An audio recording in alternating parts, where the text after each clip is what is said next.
Very live, pal. Hey, welcome everybody. The beginning of our UFC 252 post-fight coverage here on MMAfighting.com. I am Mike Heck, being joined by Jose Youngs, and joining us from Las Vegas live, Casey Leiden. We just saw Stipe Miocic retain the UFC heavyweight title against Daniel Cormier, unanimous decision. Jose, let us begin with you before we get to the post-fight pressers. Thoughts on the main event? We already got Dana here. Oh, Dana is not messing around, ladies and gentlemen. So we'll talk more about that later on. But let us hear from the UFC president. I'm sure he's going to have a lot to say about what happened tonight. We're going to hear bonuses and all that good stuff with the man himself. Here he is.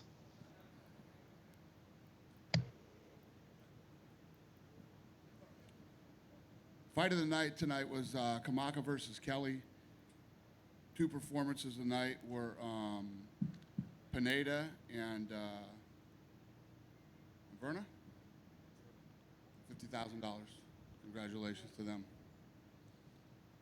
Dana, before we get into the main event, is there any update on Sean O'Malley yet as far as what his condition is? He's getting a CAT scan right now.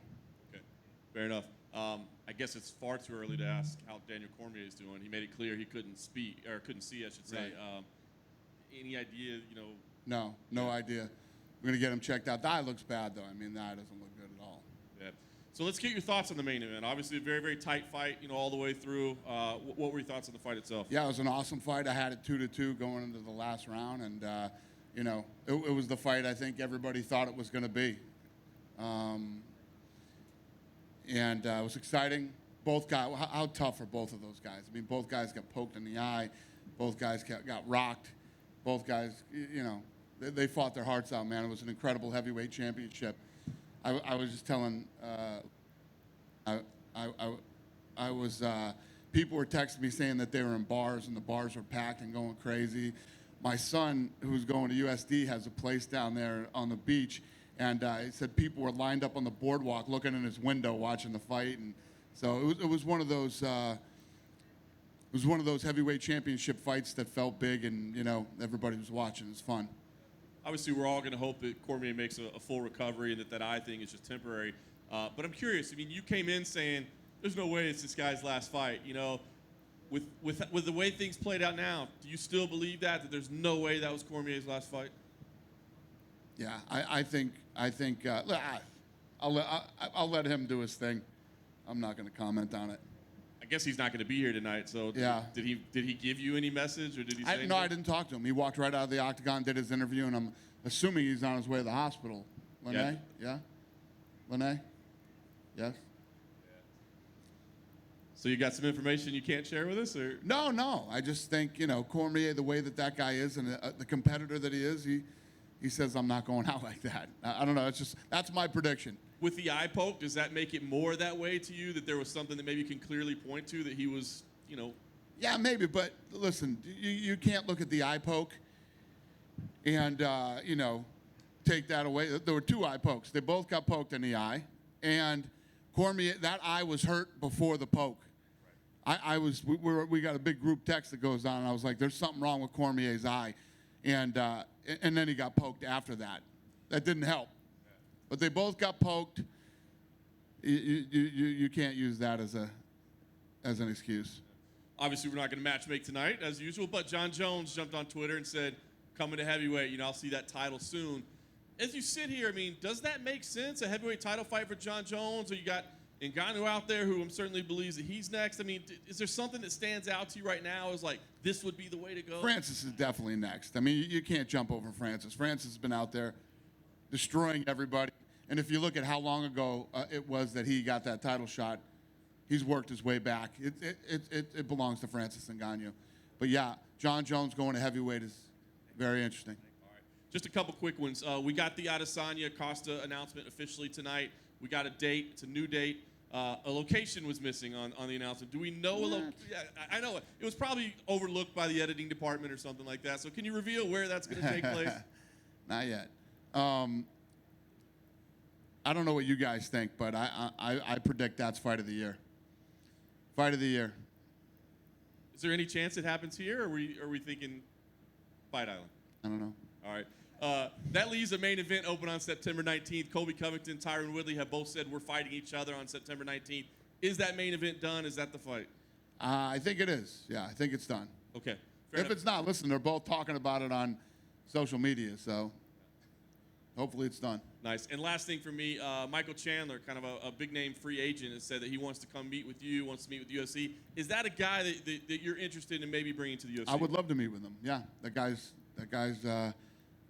earned it, man. I'd love to meet with him. Hey, Dana.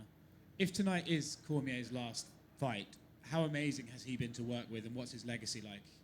The best. I mean, the guy's been the best to work with. He's easy. He wanted to fight everybody. You know, he's willing to do anything. He's a great guy. He's a great ambassador to the sport, and it's been fun. I think my saying he won't retire is me kind of hoping he doesn't retire. You know, but whatever he wants to do, I'm happy for him. If he wants to fight, I'm happy for him. If he wants to retire, I'm really happy for him too. Do you think the eye poke was the deciding factor, or do you think Miocic was just able to make the enough adjustments to... I think his eye was hurt before the poke, and the poke definitely didn't help, but you can't look at the poke and say, oh, the poke. Stipe got poked hard, too. They both got poked. Sounds weird, but we know what we're talking about here. Yeah, it was weird. They both got poked. Hard. With John Jones, I know you said in an interview yesterday that you were waiting for a reply from him about the light heavyweight title. That's the first thing we heard from him right there, is on social media. He wants to go to heavyweight? Yeah. You say Ngannou's next, so would you rather he defend the title and then move up if he wants to, or do you guys still have negotiations to work out, because I know things aren't the best between you at the moment? Yeah, I don't know. There isn't anything I'd rather have him do. I mean, the guy either wants to fight or he doesn't. If he wants to fight, he'll let us know, and if he doesn't, he won't. Thanks, man. Dana, just in your opinion, what was it that made Cormier such a great fighter? You know, it's like he had a combination of things, but in your mind, what made him great? Start with his physique. Kidding. You know, the funny thing about Cormier is he's one of those guys that doesn't look like he could be the light heavyweight and heavyweight champion, but man, that guy is tough, gritty. He's got a really good fight IQ. He's good at breaking down his fight. He's tough. He's a tough guy. You know, he stood in there. Look how much bigger Stipe was than him tonight, and he stood in there toe to toe and banged it out with Stipe. This time, the second time, and the first time they fought, when I really realized how good Cormier was and that he was real was when he was in Strikeforce. And it's hilarious is I don't watch any of the competitor stuff. I usually never watch the stuff unless it's a fight that I'm interested in. But I ended up watching that. I remember where I was and what I did the night that I watched that fight. And it was the Josh Barnett fight. And the way that he beat Josh Barnett and what he did to Josh Barnett is when I said, God damn, this guy is really, really good. And that was when I first noticed Daniel Cormier and thought that he was real. And just to go the other way, you have a young guy like O'Malley who's an ascending star, and he has this happen to him tonight. Guys can go either way when they have this happen. He's overcome some adversity already in his career. But any concern on your part that he's an injury-prone guy, that that something like this physicality may stop him from reaching his full potential? Yeah, you never know in this sport. You never know what's going to happen. You have some guys that never have injuries. They can come on. Look at Robbie Lawler. I mean, Robbie Lawler's like one of the most durable human beings that I've ever met in my life. Some of the wars that guy's been in, and he's back in the gym on Monday and never has any really serious injuries. And then, you look at a kid like O'Malley. But even a guy like Conor McGregor in the Max Holloway fight, he got injured, and some of our other, stars that were on the rise. I can't remember off the top of my head, but there was a point in time when I was like, Jesus Christ, another guy just blew his ACL or, needs shoulder surgery or some while there. It was happening to us for a while there. And then lastly for me, I just want to ask you about Stipe. You know, to a certain degree, you know, because Daniel is such a popular guy and so many people like him, it's almost like Stipe gets overlooked, you know, because everybody's, you know, looking at the first time it was DC trying to, you know, be the double champion. This time, you know, he's going on. And do you think that, you know, Stipe maybe deserves to get some love from the fan base that he hasn't gotten, given how much people care for Daniel? I would disagree with that because I would disagree with that because when I'm sorry. Hello, is that better? When you have a massive fight like tonight, like I said, when I came in here, this thing was big. This thing did really well. It's because it takes two guys to do that. And the reason this fight was so big and so good is because everybody out there absolutely positively knows that the two baddest dudes in the world faced off tonight, and everybody wanted to see who was going to win. I mean, there were, like LeBron James and was tweeting tonight about the fight. You know what I mean? When you have this many people, you know, you got people standing outside somebody's window watching through the window to watch the TV. There's a big fight on TV, and it's because of both guys, not just one. Dana, Jim Greashauber, cage side seat back here, please. Hi. Can you just talk about what the feel was like in there? This is the biggest fight you guys have had with no fans. So what was that feel like inside the building with no fans in there with these two guys? Yeah, I mean, I feel the same way you guys felt. You were nervous, your hands were sweating, your legs were popping up and down. I mean, and you couldn't wait for the fight to start. It's the same thing, but it's not the same at the same time because of the fans. The place would have been going crazy during that fight, and you miss that. I miss it. I'm sure you guys miss it.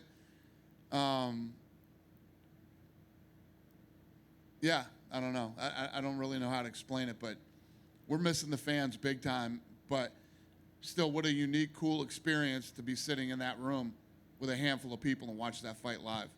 And to be able to put out a product like that for the people watching around the world and not miss a beat and keep doing it all along, what a run this has been for you. I mean, your thoughts are this is a big, big night for you and a big night for the company, but a nice run so far through the pandemic, able to keep going. It's been amazing. Yeah, it's been amazing, and yeah, I'm having fun. You know, I've been doing this for a long time, and this year I had to face a lot of different challenges that I've never faced before, and I like it. I like it. I've had fun through this thing, as sick and demented as that sounds. It's been fun for me. Biggest challenge you've ever faced? Without a doubt. Yeah. Without a doubt. Thank you. Thank you. Dana, so they're right up here. So there are still fights coming up, but this technically caps off the summer for 2020 for the UFC. You guys went to Abu Dhabi, you came back, you've had, you know, change-ups in main events, but you guys kept going. How would you sum up the summer for the UFC in 2020? Well, not just the summer. I mean, 2020. 2020 has to go down as the shittiest year in the history of the world. But you know, like I said a second ago, I love the challenge of it, and it's been interesting. Can you just talk a little bit about looking forward to the fall? Obviously, Adesanya and Costa, Gaethje versus Habib is getting a lot of people excited. Just as the boss, you know, just looking forward, how do you feel about everything? I'm very excited. I'm very excited about what's coming up in the fall. We have a ton of fun fights. And like I said, Adesanya versus Costa right now is the fight of the year. I mean, I predict that's going to be an incredibly badass fight. One last one from me. We were thinking about October is when we would see things like World MMA Awards, and you guys have done a great job coinciding with the Hall of Fame and everything else. As of right now, is there any idea about pushing it back, or could you do like the other award shows have done in recent months and go, you know, virtual with those things if you feel like you want to honor them this year? Well, the MMA awards aren't mine. That's Fighters Only that does those. I don't know what their plans are, but you know, if they could financially do it, they should do it. And yeah, we're going to do the Hall of Fame this year. We're still going to induct people into the Hall of Fame. Even if there are no fans, or would you even consider doing it virtual? Yeah, there's not going to be any fans. I don't see fans happening anytime soon. And I'm not even thinking about it. I'm not even considering fans. You know, what we got going on right now has been perfect. It's been safe, and no need to fuck with this right now. We'll keep doing this. Thank you. Thank you. Dana, all the way over here. So we know that Francis has next in terms of a title shot. John Jones is throwing his name in, and we saw Biggie Boy get back on track tonight. Daniel, in his post-fight interview, said that he didn't want to fight if it were not for a championship. If he does come back, where do you see him kind of in that mix? He said that tonight? He did. I told you. I don't know. You don't know if he's in the championship mix still, or you don't know where he would fall? Who would he fight? Stipe? I guess not. That it? Oh, sorry. One more question. Yeah. Have you talked to, or is there any interest in Michael Chandler from Bellator? Yeah. Guy just asked me that. Oh, I'm sorry. Yeah. I said, they said that, I didn't know this, but they told me that he said he wanted to meet. And I said, I'd love to meet with him. That guy's earned it. And yeah, love to talk to him. Sorry about that. Dana over here, Cool. I got fresh questions. Yep. Would y'all go back to Fight Island this year? Yeah. Is that in the plans, or is it just an option? Yes. I said last time we were there, this wouldn't be the last time we were there this year. We will go back to Fight Island. You know, that's what, any international fight we do has to be done there. How does it feel to have Fight Island come off the way it do? Because I cover more than one sports, and people were talking about, we thought your boy Dana was crazy, and now they want to do what you do. So how does it feel to set the wave, even though you took all that flack starting off? Now everybody want to bite what you do. Yeah. People have been thinking I'm crazy for a long time, but we, you know, if you look at what we've done, I don't come out and say I'm going to do something and then not do it. If I say I'm going to do it, we're going to do it. And I knew we'd be first. I knew we'd figure it out. And I mean, when this whole COVID-19 thing started, I was trying to figure out how to build a lab. I was literally going to build a lab, and you know, if we had to come up with scientists who could come up with their own COVID-19 testing, I would have. But yeah, that's what we were working on. And final question: will Stipe? You think Stipe will be more active now that this trilogy's over with, instead of fighting once a year? Well, I think the reason that Stipe wasn't active before is because he was hurt. I mean, that last fight with Cormier, he won the fight, but he got busted up in that fight, and you know, he needed to recover and heal. You know, before he took another fight. It's all going to depend on you know, how he is physically after tonight. You go in and fight one of those heavyweight championship fights that these guys have fought in this trilogy, you don't walk out of that thing, you know, 100% healthy.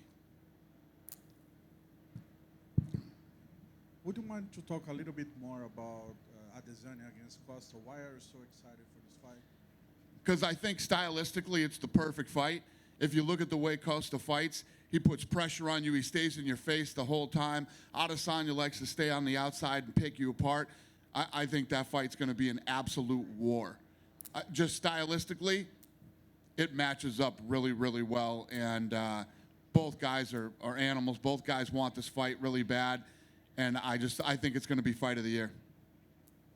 Yeah, my last question. Though Paulo Costa was talking about maybe having the Ultimate Fighter as a coach with Adesanya. I know it's not going to happen, but did it cross your mind? Did you think about it? About being a coach for the Ultimate Fighter? Yeah, Adesanya and Costa. We're still figuring out the Ultimate Fighter. The Ultimate Fighter is going to happen this year. We just got to figure it out. And, you know,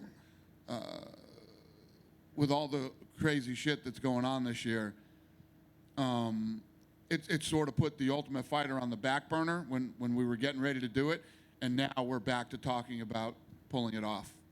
But Costa and Adesanya was your option somehow, somewhere? Oh, I don't know. I mean, he wants to do it really bad, and I love the fact that he wants to do it. So, yeah, if I can make it with him, I would definitely, because just for the simple fact that he wants to do it that bad. Yeah. Hey, Dana, one last, I forgot to ask you about Junior. Do you have that talk like you had with Chuck one time? He's lost 3 in a row by knockout.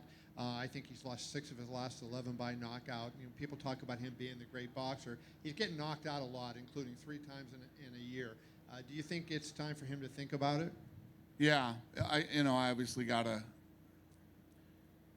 I don't like to do stuff like that tonight, but go home, think about it, take the weekend, and then matchmaking's on Tuesday, and talk about what we think for JDS. He's the nicest guy in the world. Love that guy, and yeah. Cool. Thank you guys. Have a great night.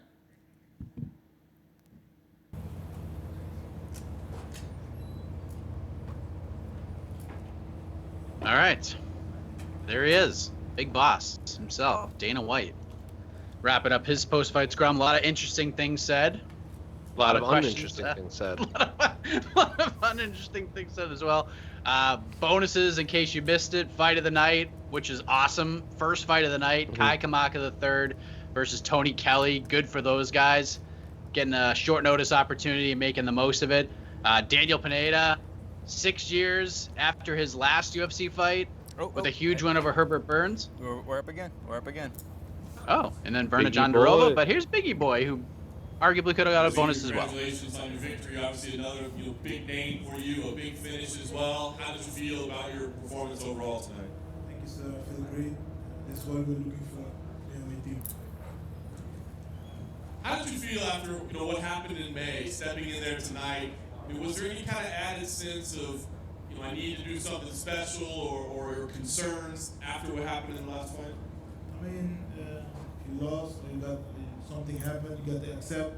And one thing I know for sure is when I step back in the octagon, I had in my mind what I would do, how would it be, and I was sure. I know I'm gonna knock somebody out. In this case, it was JDS, but I mean, it's business. How did you feel as the fight was playing out, right? Because his movement, he was staying away from you, he was making it tough to catch him. But were you getting frustrated at all, or did you feel patient? How did you feel as it was playing out? I think Junior was exactly the way I thought he would be. He moved a lot, he moved like a lightweight. So I was expecting that, just pushing the pace where I need to push the pace, so I got him there in the second round. And you sat down and gave him a little respect afterwards. Did you guys share a conversation at all or talk to him?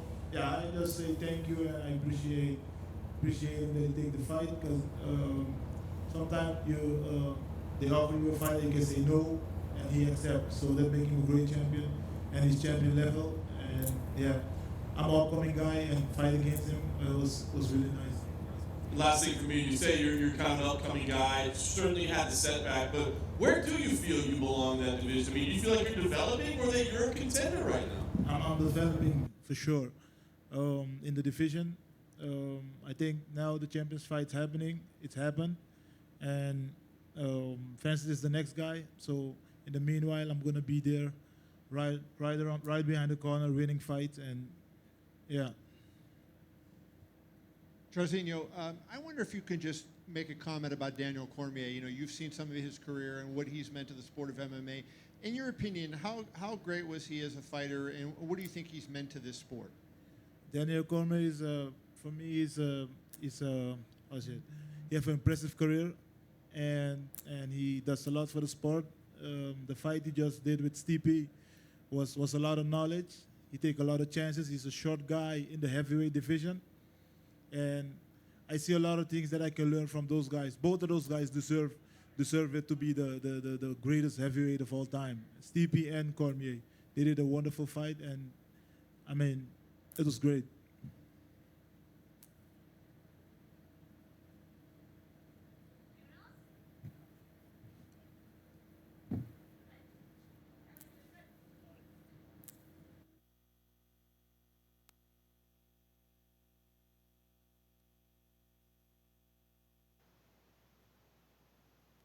Well, that press conference was so abnormally quick that normally when one of us has to step away and maybe get a drink of water, use the restroom, you got a 10-minute press conference. For whatever reason, Jairzinho, who just ran through a former champion, got about 60 seconds worth of questions. So I guess all of the media members got all the bad questions out of the way. Good, there he is, Mike Heck. I was just telling us, like, you missed about a 60-second press conference, and we got someone else up there now. And now we're That's done. why I it ran away, upstairs Chico. and here's Marlon Farah. I'm not believing now. Cheeto, congratulations. Obviously, this is a big moment for you. Co-main event of a pay-per-view, big win. What's the feeling after the victory tonight? It's a sweet feeling, you know. It's making history for me, for my country, you know. Not just the first Ecuadorian fighting for the UFC, but making big moves in a common event and finishing somebody that everybody was talking about, that had all the media behind. And, you know, I don't buy anything of that bullshit. To me, it's all about work hard and fight hard. And when the cage is locked, you know, it's when I'm having fun, when I let it go, and I'm happy. I'm in good spirits, and I can't wait for the next one. What was your mindset as the fight was starting? Cage door locks. I mean, do you have a chip on your shoulder? Because, you know, as you said, he had the hype, he had all the attention. I mean, do you go in there angry, or do you have to let that stuff go? Man, I'm a professional fighter. To me, it's like it's a sport outside. You know, the media. You know, you gotta behave yourself. Try to behave yourself. You know, I'm a moron, but whatever. But when it's about fighting, those things don't bug me. You know, you gotta beat those guys in the way I did in order to get what they had or whatever like that. You know, I'm not a guy that I'm chasing promotion or Instagram followers. All that shit came by fucking people up, and that's what I'm here. You guys were feeling each other out. Looked like it was a great matchup. And then all of a sudden, he starts taking a couple little wobbly steps, and it looked like there was someone. Did you pick up on that right away? I know Jason did, and he was yelling at. But could you see there was something wrong? Well, I see myself as a very good kicker. You know, that's how I started my career. I was, you know, throwing a lot of kicks back in the day. Now I'm putting it together in my boxing and everything. But now watching the video, I throw a hard calf kick, and after I throw a calf kick, his nerve just you know, shit happens. You know, the same way Chandler got with Primus and my boy Alex Perez beat Formiga. You know, he kicked me really hard in the leg, but you know, my shit is stronger than his. You got on top, landed some really big shots. As far as the stoppage goes, you feel like it was stopped at the right time? The guy was snorking. When I landed second elbow, he was making noises. He was out. And then when I heard him get in the middle, you can see his head bounce back. I see his corner saying, like, no, that was too early. We make eye contact, and I was like, you know that shit wasn't early. And the guy was pretty quiet, you know, all of a sudden. That guy was talking shit while we were getting ready to walk to the cage. He was yelling, he's slow. I was like, dude, it's a fucking fight. Like, if you want to try to get in my head, you got to try harder than that. So I was just like, the only way to make you pay is fucking your kid up. Last thing for me, I mean, I know how you feel about the last fight and kind of what your winning streak should be and all that. So where do you feel like you belong right now? I mean, what do you think you deserve after this? I mean, a huge win for you. What comes next? I believe I'm a solid top 10. You know, I've been making damage in the division. If, you know, what happened in the last fight get me pretty upset, get me pretty angry, and actually make me did what I did tonight. You know, I wasn't happy. I was pushing myself a little harder. I was being hard on me. I don't give myself vacation. I don't give myself, you know, more cheat days. I was like, it's time to dig deep, and you know, that's when I find myself even better. And I came to this fight with a mission. You know, I cannot let that happen again in my life. That was terrible. You know, they take half of my check. They caught a pretty sweet fight win streak, which I'm in 7 right now. You know, I don't care what they say, what they think. I'm in a 7-win streak. I break the Chinese guy. Chito, aquí atrás en español, aquí, a tu izquierda. Oh, yeah. ¿Cómo estás? Chito, para toda la gente que habla español, ¿cuál fue tu sentimiento al subirte al octágono luego de todo lo que se dijo antes de la pelea? Pues para mí subir al octágono siempre es felicidad, siempre es tranquilidad, de saber que estoy trabajando, proveyendo para mi familia y lo que se diga o se haga antes de la pelea, para mí simplemente es algo nada más. O sea, no le doy mucha importancia. No, para mí lo que importa es el performance dentro del cage, poner un peleón y partir a mi oponente. ¿No? O sea, yo no presto mucha atención a lo externo. Yo me enfoco en mí mismo y me ha ido bien así. Chito, como todo latino tiene la sangre caliente, ¿cómo aguantarse? ¿Cómo no caer en provocaciones? Especialmente al ver que O'Malley salió con los colores de tu bandera como una manera de burla en el cabello. Pues ya vimos quién fue el que salió con la burla más grande, ¿no? Y para mí esas cosas no me molestan, ¿no? Es muy difícil meterte en mi cabeza. Crecí en una familia que nos odiamos los unos a los otros y nos decíamos de todo. Con mis amigos somos así también. Entonces, para mí realmente es difícil que algo se meta en mi cabeza, ¿no? A mí me gusta pelear y cuando se cierra la jaula, pues salgo con todo. De nada.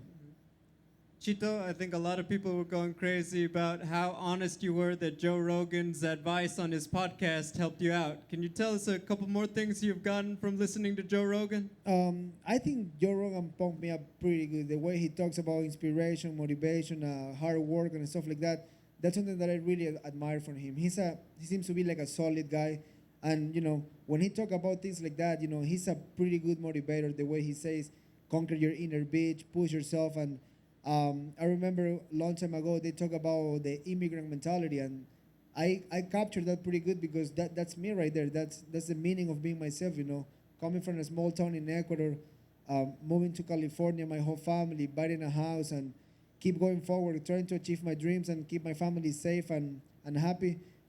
Those things is what I am, you know. I'm an immigrant and I'm somebody that came to this country to take advantage for good, not for the bad, and just work hard, you know. Work hard will always pay off. Did you talk to him while you were there? Did you ask him if you could be on the podcast? That's a thing I will never do, you know. Everybody asking for that. Everybody want to be there because people want to be famous. People want to be talking Instagram. I'm not a person that I'm chasing that type of stuff. If he invite me one day, it will be a pleasure. I will love it, but I'm not a person that asks for those type of things like, hey, can you invite me there? It's a good question, but it's pretty silly when people try like that, you know. When you want things, they will come to you.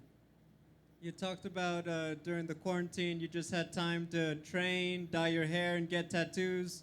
This is the biggest win of your career. Are you going to get a special tattoo to celebrate? I got a pretty big dragon tattoo on my leg. I got to put some work on that, but I really don't know. I don't know what I'm going to get, you know. I got to talk to my tattoo artist. I have a couple guys, so I don't know.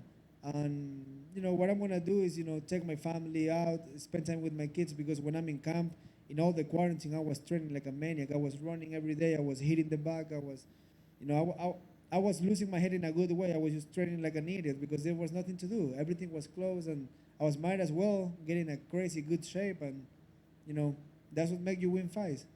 You were waiting back there for us to continue the press conference, and I saw you on your phone. What are the people saying to you? What are they sending to you right now about your victory? Oh, I cannot even count that right now. Like, my phone explodes. Like, my Instagram got shut down. My Twitter got shut down because I got way too many notifications. And that's pretty sweet, you know, when people recognize your hard work, your dedication, you know.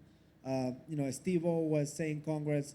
My boy Masvidal was saying congrats. So it's like, it's pretty cool to get the support from people you admire and stuff like that.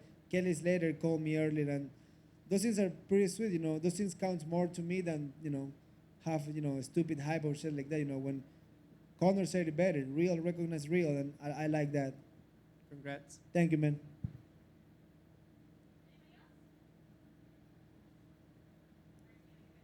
Okay.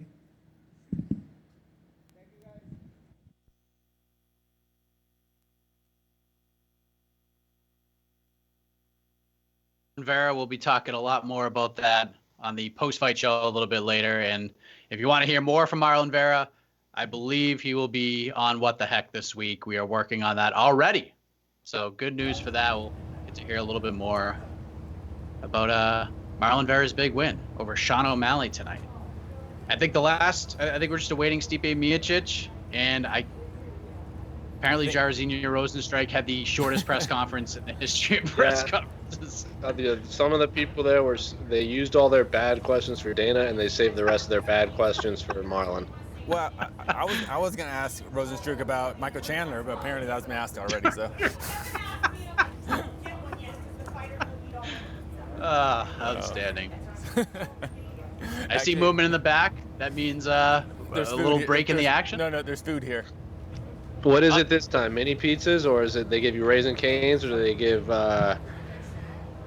whatever that sandwich joint is? Those are usually the three goes to for the UFC. It was like Jimmy John's. But there was ice cream. They gave us ice cream today. Yeah, I told you that. Oh, you didn't cover the Derek Lewis, not the Derek Lewis, the Edmund Shabazi and Derek Brunson card did the same thing.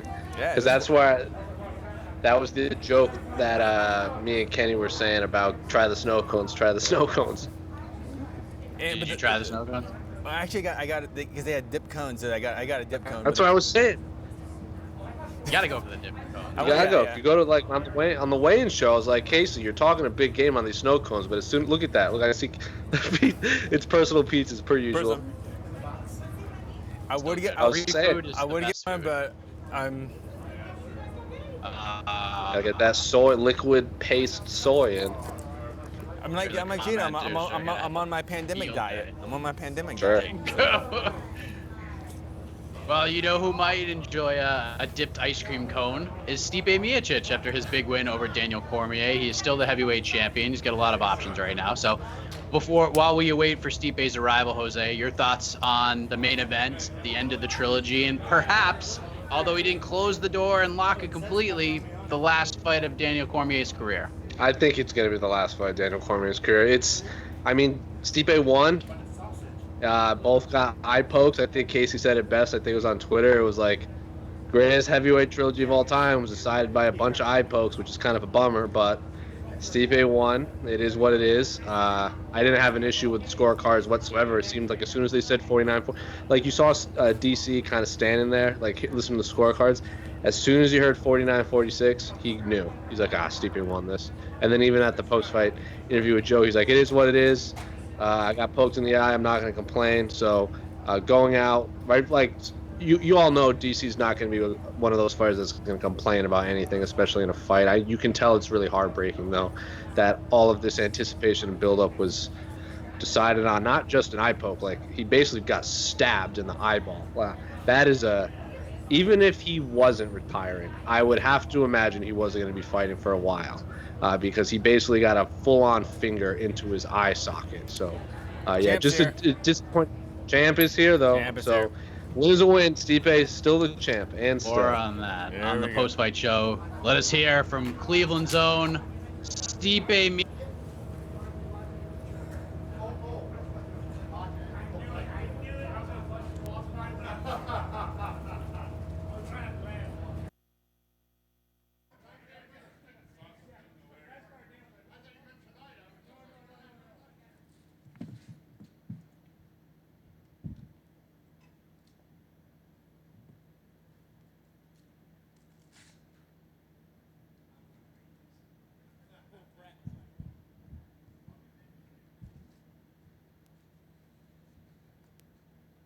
Stipe, congratulations on another very, very hard-fought win. Give us your thoughts right now. Kind of how you thought about how you performed tonight. Yeah, I felt good. I feel like I did a good job. Could have did better. There's a lot of things I didn't do great, but I mean, listen, that's when you had two guys that fought each other 3 times. It's gonna happen. Nothing's gonna go perfect. Just happy I didn't start slow. I'm just happy when I got taken down, I got right back up and fought the takedown, and it was all good, man. Some people had it even at 2-2. Some people had it with you up 3-1 going into the 5th. What did you guys think? Were you scoring it along, and did you think, I need this 5th round to win the fight? No matter if I'm up 4-0, I'm going for that 5th round. I don't care. So, because you can never let it go to the judges. So I don't worry about that. At the end, I asked my coach, what do you think? But I felt confident. And when they said 49-46 with 2 of the judges, I knew I had it. Question about it. Obviously, his eyesight's a little bit impaired. I'm curious. Obviously, you've been through that as well. So, knowing that, do you feel bad that happened? Yeah. Is it just part of the fight game? What's your feelings on that? Well, I felt bad. I wasn't trying to be intentional. I even told him like 45 times. I said I was sorry during the fight. And even during the fight, I'm like, hey, dude, I'm sorry. But what you can do? He did it to me multiple times. But whatever. He said it wasn't on purpose, and like mine wasn't on purpose. I wasn't trying to. I honestly didn't realize I poked him in the eye until I looked up and I saw it on the replay. I'm like, oh, I totally poked him in the eye. That was my bad. I know what you want next is some time with the family, but the leading discussion seems to be either Francis Ngannou or you got John Jones saying he wants to come see you. Does one of those stand out to you more than the other? No, man. Right now, it's my birthday next week, so you're drinking a bunch of Modelo's. Fair enough. Last thing for me, this was all about determining, in a lot of people's eyes, who the greatest heavyweight of all time is. With this win tonight, are you comfortable saying I am the greatest heavyweight of all time? Yeah, man. We'll see on Monday then. Everyone's going to change their opinion about it. I always get shit on it, so. Listen, man, I'm just happy to cement my legacy. Like, everyone's talking about this legacy. Only reason I'm happy to cement my legacy is to show my daughter, if we have more kids, to show them that hard work pays off. Listen, if you do something, you put your mind and effort into it, you do good things. Hey, Steve. Now that it's all over, I know there was some animosity leading into this one, but Now it's over. Daniel's probably retiring. Is it safe to say you have a lot of respect for the guy? I've always had a lot of respect for the guy. I think he's an amazing fighter. I wish him nothing the best. Amazing ambassador for this sport. Great commentator. You know what I mean? I never had animosity towards the guy. Never, no ill will. You know what I mean? Of course, some of the things, he said I didn't appreciate, but listen, it's a game. He's playing the game. I don't play the game. Apparently, he told me I'd never play the game. So, but listen, I understand what he's trying to do. Listen, he didn't like go out of left field and say something terrible. Some of the things he said, just didn't sit well with me. But I wasn't mad at him. I'm like, what are you gonna do? It happens. But listen, I wish nothing but the best for the man. Honestly. How big a part of the game plan was getting him against the cage whenever you engage the clinch? It seemed you do that quite a few times. Yeah, I wasn't just. Yeah, it worked out well. Fuck. I wasn't trying to. I got him and threw him against the cage. I'm like, fuck, just beat him up here. Worked out well. If round 2 hadn't have ended when it did, do you think you'd have finished him? Yes, 100% would have finished him. You could just tell by how hurt he was? Yeah, he was stumbling. Just like in the last fight, the second fight in the 4th round, I had him in the same spot. I rushed in too fast. I think if I would have sit back just a little bit, like one step back, I think I would have caught him. Did you think he was sort of still messed up in the beginning of round 3? Yeah, he was. I could see it. That's why I kind of pushed it a little bit. But he also called me in the 1st round. I was like trying to slip and he hit me in the back of the head. It was not intentional. It was just when he called me, I was like, whoa, and then I looked up like, okay, I can still see him. Thank God. Congrats, man. Thanks, man. Stipe, you're regarded now as the greatest of all time. Do you think you have another level to get to? Like, are you kind of at a plateau, or do you think you can still go up? Listen, it's not what I think. It's what you guys think and all the fans think. It's always, you might say something, and then he might say something totally different. So, listen, I'm just happy where I'm at. Listen, I've done a lot. And it wasn't just me, though. It's my coaches, my amazing wife, my family, my friends. They always supported me and backed me up no matter what. I missed a lot of fun stuff, especially family stuff. Man, it kills me inside. Missing a lot of stuff like that. And, it kills me, because the graduation parties, baptisms, this and that, and I couldn't go, and it would kill me. But the best part was no one ever judged me. They all supported me. They understood what I was doing. And it's like, how many times I want to tell it's great, but if it wasn't for the people around me that I surrounded myself with, my amazing family, friends, my coaches, and my teammates, I wouldn't be here. Do you see yourself like adding? Did you add something to your game this time from the last time you felt like you were able to do? Was there any tactical things you were able to do you weren't able to do before? Yeah, not start like an idiot. I actually felt pretty good in the beginning of the fight. He took me down, but I got back up, which I was happy about. I was like, okay. Caught me off guard. We had a good front headlock. I was like, oh wow. But I wasn't pressured about it. I wasn't worried about it. But I felt good. It's just, something I did wrong, but that's why he's a great fighter. He made me second guess myself. I was making him second guess himself. Stipe. Stipe. Fight for it. Fight for it. Fight for it. Fight Believe for it- it. Fight for it. Believe it or not, that happened once I lost. Anyway, you know what? We could hear those punches cracking loud. It was clearly an epic fight. Did you miss the fans when it was all over and they finally called your name? It's a tough question. I think about that a lot because usually when I walk out, I get someone going, you fucking suck, So it's kind of nice not to hear that. But in general, listen, if it wasn't for the fans, we wouldn't be here. We wouldn't be in this amazing, have such an amazing, sport and all that. But I do miss the fans, because that's, it makes it's fun. But I hate to say it, but I don't feed off them. I just fight.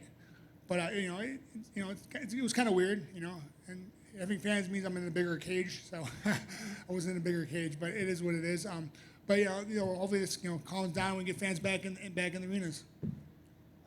You with this victory, Francis Ngannou is there, but you've kind of swept the old guard. All of the contenders coming up, they tend to be new guys that haven't had their chance yet. Does it mean anything to you to say, I really did sweep the board of the last decade in terms of heavyweight contenders? Yeah, been a decade. Really? You haven't been, champion 10 years, but all the top guys who've been competing. Dagger about it, bro. Oh, Jesus.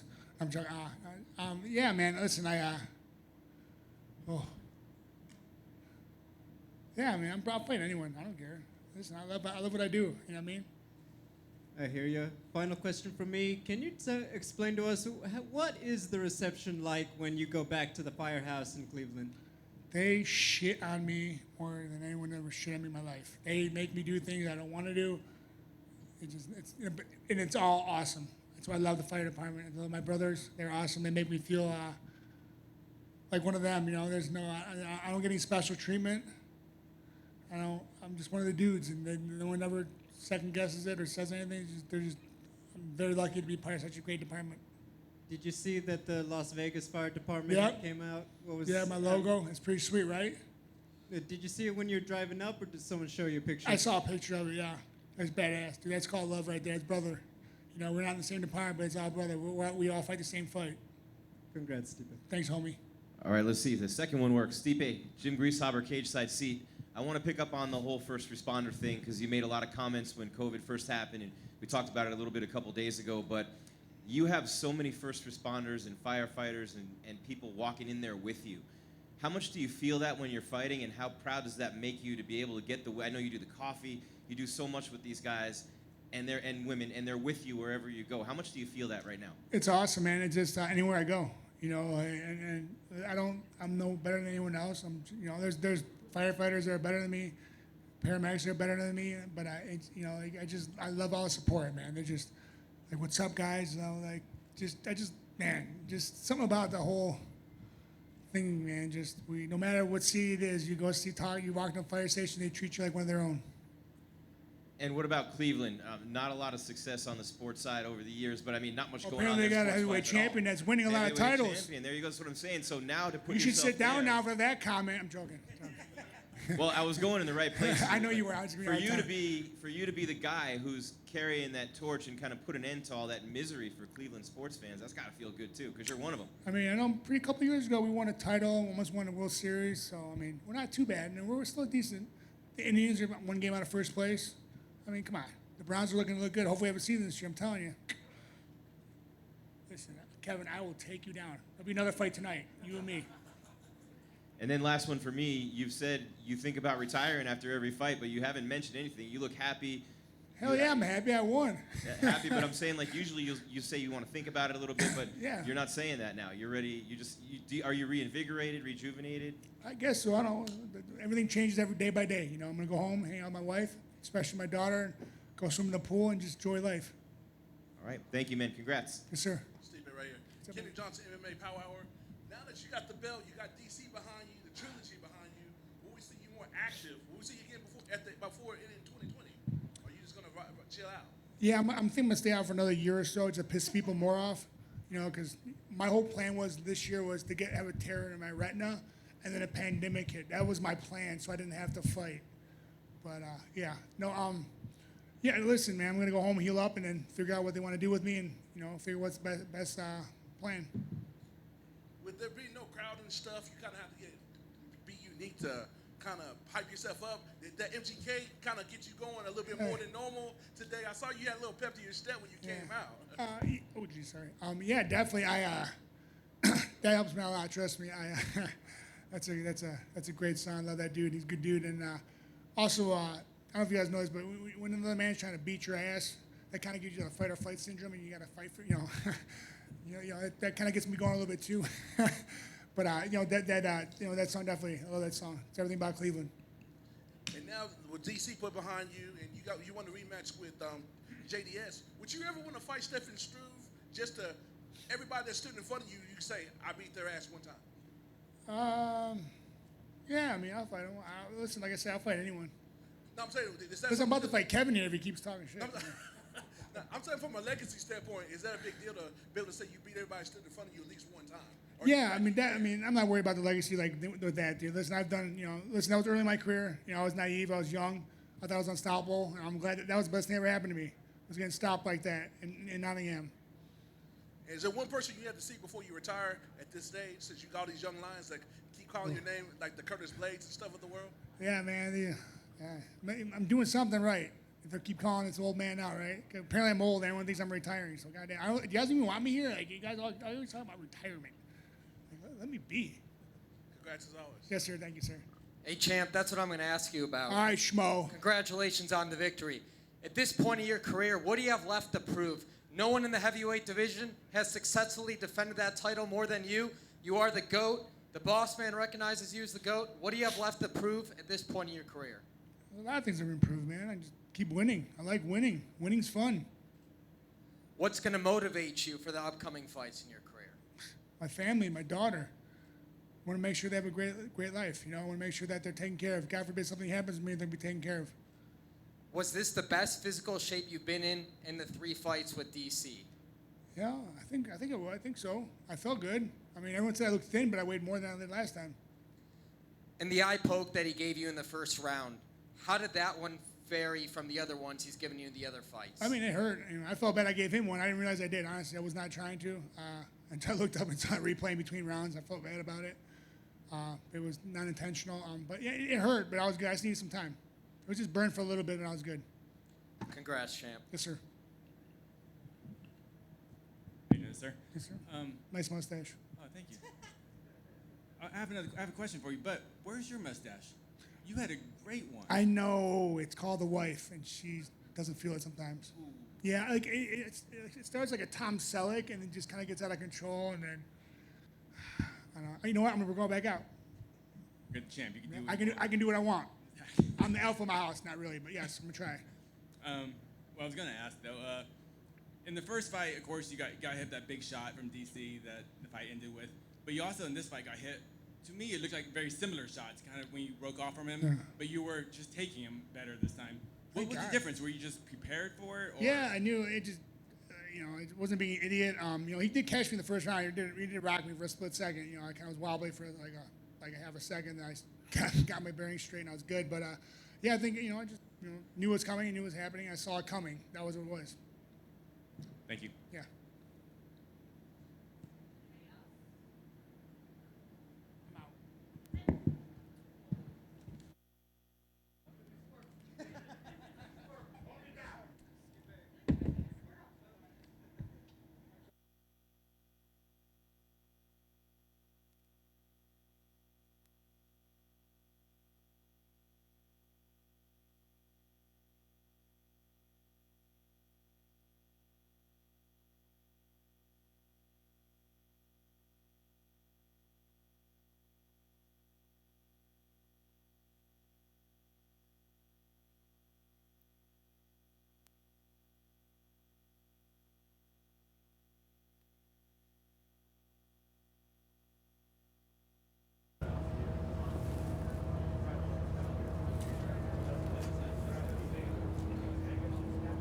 With that shiny gold belt on his shoulder.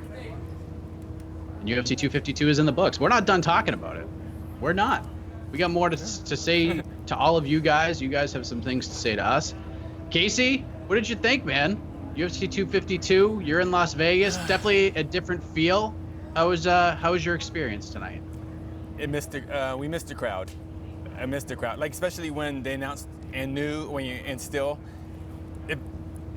it just felt weird. You know, it was just, and still, and like I felt like I was supposed to clap or something. Or, you know, like, it just had an awkward, it was just, and I think Stipe even kind of mentioned that, because I was in Cleveland when he beat Overeem, so like, I felt that, you know, and like, it was like, "Rawr," you know, and this one missed it, and it was a bummer. And I'm bummed up with the eye pokes. I'm not, and there's absolutely zero blame that goes to DC or Stipe. It's just MMA 2020, you know, and it's just an unfortunate thing. But yeah. Yeah, I was telling Jose before we went live that this fight in particular was like the first time I really noticed the crowd not being there. Like even Gaethje Ferguson, like it seemed weird for a fight like that to not have a crowd, but I got used to it and it almost like fit. This one was the first time I really like noticed it. You know what I mean? Yeah, it's just, and even the because of the social distancing, the fact that DC couldn't get a kind of a thank you to the fans type speech in the octagon. You know what I mean? It was just, yeah, it just, yeah. You know, you all saw it too. I think everyone kind of felt that. It was cool seeing the fight. You kind of have those goosebumps watching the fight and who's gonna win. But then as soon as it ends, it kind of is this weird, I don't know. It's like a balloon just deflating. It's like, all right, next week then. Yeah. Well, excellent work as always, sir. We are gonna leave this stream, and I think we're gonna do another stream for the post-fight show where we're gonna talk to all of you guys reacting to this event, because there is a lot to discuss. So for Jose Youngs, he'll be joining me as well. Casey lied in Las Vegas. That's it. Post-fight press conferences are done. We'll see you on the other side on the post-fight show.